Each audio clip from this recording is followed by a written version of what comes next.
Another Friday lunchtime rucking with 25 kilos in the backpack for an hour. And I weighed myself this morning and I weighed 76.4 kilos, which means that I've now lost 20 kilos over the last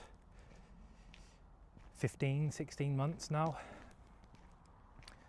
A few months over a year, definitely, since I started.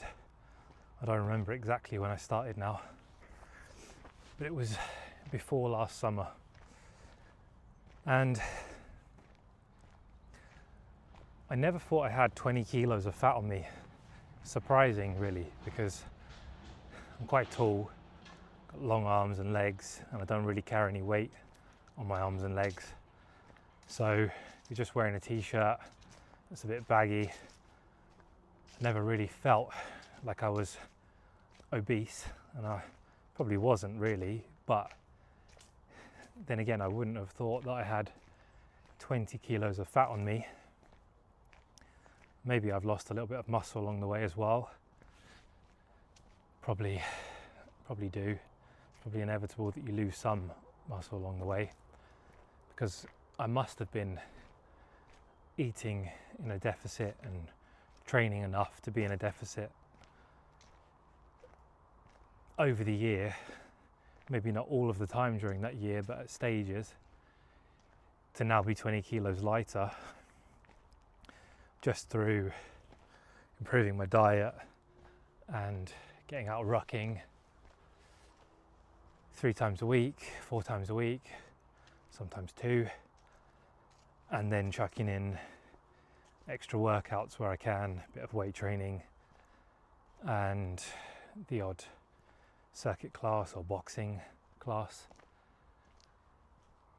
and a bit of running towards the end this summer as well, but mainly rucking. Rucking was the thing that I've been sticking to and is what I think is responsible for most of the results and the consistency in all of it. But yeah, I never thought I had 20 kilos to lose. Just goes to show how much fat you can be carrying. And the thing is, I'm still not 100% happy with where I'm at, and I think it's kind of normal to always kind of, as you get closer towards your goal, you get more hypercritical on the bits that remain, because I really have to take a step back sometimes and just compare myself to where I was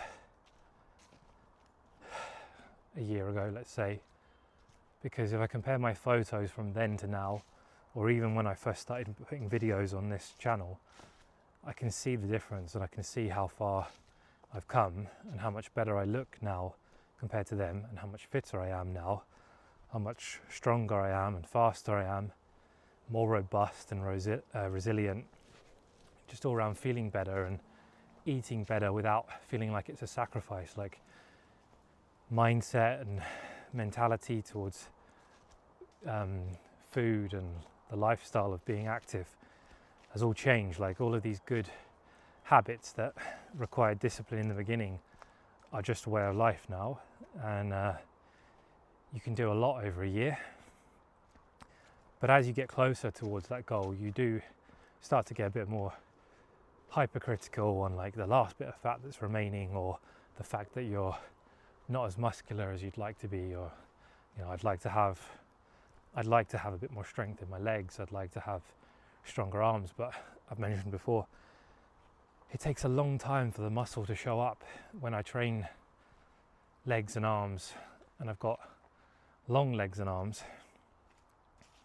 Makes me good at running and rucking and cardio, swimming as well, but it makes weightlifting a challenge. Long levers, I guess, increases the resistance required, or the leverage for you to move a weight. So I've always struggled compared to mates who've got shorter limbs, they weigh less than you, but they can lift more than you. As long as I'm working hard and pushing towards my kind of maximums, then I guess I'm doing enough. But all I can do is keep going with it really, and hope that I do make progress over time, because now that I've lost a lot of weight, definitely starting to feel kind of skinnier overall in general, but still carrying the last bit of fat around the lower stomach. And I'm kind of feeling lately that probably it isn't wise to keep pushing and pushing and pushing to lose every last little bit of fat, because as I've gotten lighter and I'm getting leaner towards the end, definitely feeling a little bit like lower in energy, feeling like my joints and like my elbows, my knees and stuff are a little bit more sore than normal. So I'm starting to feel like if I listen to my body, that's a sign that I probably shouldn't stay in this deficit for too much longer. But I don't want to rapidly change course and start going on a bulk or an excuse to eat a ton of food and change things too much, because I've done that in the past and it just leads to me getting fat really quick. So I think I'm going to gradually kind of focus on eating a bit more protein, eating a little bit more calories, kind of gradually, like stepping it up a little bit, probably still be in a deficit for the first couple of weeks, and then maybe step it up a little bit more. Just do everything like a very slow, a change in direction, but do everything really slow and gradual. And hopefully that kind of, I don't know how long I'm going to need to do that for, but I feel like I should do it until I feel good and solid again, and that like I'm starting to add a bit more mass again. And when I start to notice those changes, maybe see how the fat's looking, and keep going until I feel like it's time to change direction again, very gradually and slowly, and cut back the other way. And kind of realize that these changes take 6 months to a year at a time to really show up, and you've got to kind of stick with it the way I have for the last year, because it's taken a year to take this 20 kilos off. And just because I want to kind of go the other way a little bit doesn't mean I'm going to add 20 kilos back on.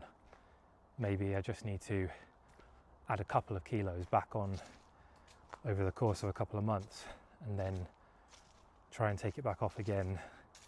And maybe that way I can actually finally attack the stubborn fat on the lower abs that doesn't seem to shift for me without starving myself, which is something I don't want to do, because now I'm starting to feel my performance suffering a little bit, lacking a bit of energy in the gym and stuff, and when I'm out rucking. So yeah, I think it's time to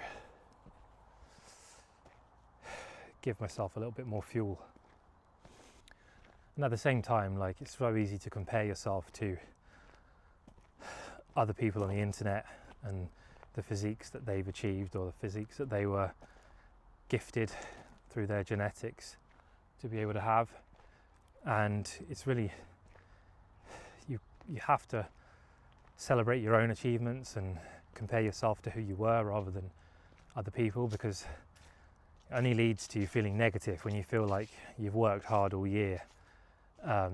You have made, on paper and in the mirror, a lot of improvements. Like, you've lost 20 kilos, your fitness has improved massively, but you're focusing just on the small things that aren't quite the way you want them to be. That doesn't lead to a good frame of mind, really. And a lot of that comes from comparing yourself to other people. Whereas if you just compare yourself to what you were before to what you are now, and try to focus on what you could be, if you keep going and just stick to your own path, that's what I'm going to try to do. Because otherwise, in the past, I've just given up, because you feel like you've put so much work in and you're still not where you want to be, you can easily fall into a kind of what's the point mode, especially when you're hungry. And you know, it's easy to just go back to your old ways of eating whatever you want and not training, being lazy, because you know it's all pointless. You're never going to look that way anyway, kind of thing. But I don't want to do that. I keep doing what I've been doing, just a slight change in direction, and see how that goes for a while. Everything I do these days, I just want it to be small adjustments and give it time to see how it does. Experiment, but actually give it time to get the results back in before we do something drastic.